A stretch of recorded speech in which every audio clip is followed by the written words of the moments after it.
السلام علیکم ناظرین، امید کرتی ہوں کہ آپ سب خیریت سے ہوں گے۔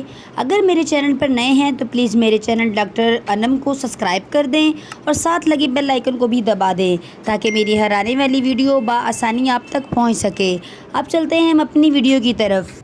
آج ہم جس ویڈیو پر بات کرنے والے ہیں وہ بہت ہی خاص ہے۔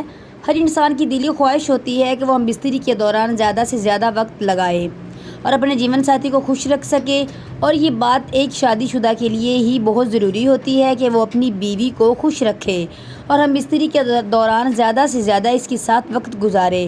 آج میں آپ کو اس کا بہترین حل بتاؤں گی جو آپ کو اس کام میں زیادہ وقت لگانے میں کام آئے گا، اور آپ کو اس پر عمل کرنا لازمی ہے۔ اگر آپ اس پر عمل کر لیتے ہیں تو آپ اپنی بیوی کے لیے ایک بہترین شوہر ہیں۔ سب سے پہلے آپ نے اپنے دماغ کو کنٹرول میں رکھنا ہے، اور یہ نہ ہو کہ آپ جاتے ہی اپنے کام میں مصروف ہو جائیں۔ اس طرح کرنے سے آپ کے نفس میں تناؤ زیادہ ہو جاتا ہے، جس سے آدمی اس کام میں صبر نہیں کر سکتا۔ اس لیے آپ کو چاہیے کہ آپ اپنے دماغ کو فل کنٹرول میں رکھیں اور اپنے ذہن میں اس بات کا نہ سوچیں اور اپنے دماغ کو کسی اور جگہ پر فوکس کریں۔ کھانا کھانے کے فوراً بعد ہم بستری نہ کریں، بلکہ کھانا کھانے کے چند گھنٹے بعد ہم بستری کریں۔ اس سے آپ کی ٹائمنگ میں اضافہ ہوگا۔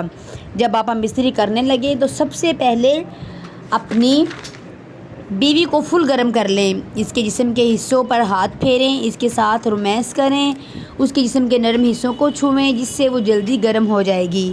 جب آپ اس کام کے دوران فارغ ہو جائیں تو اپنے نفس کو اپنی بیوی کی شرمگاہ میں ڈالے رکھیں اور کچھ دیر کے بعد اسے نکالیں تاکہ آپ کی بیوی کو بھی اطمینان ہو سکے اور وہ خوش ہو جائے۔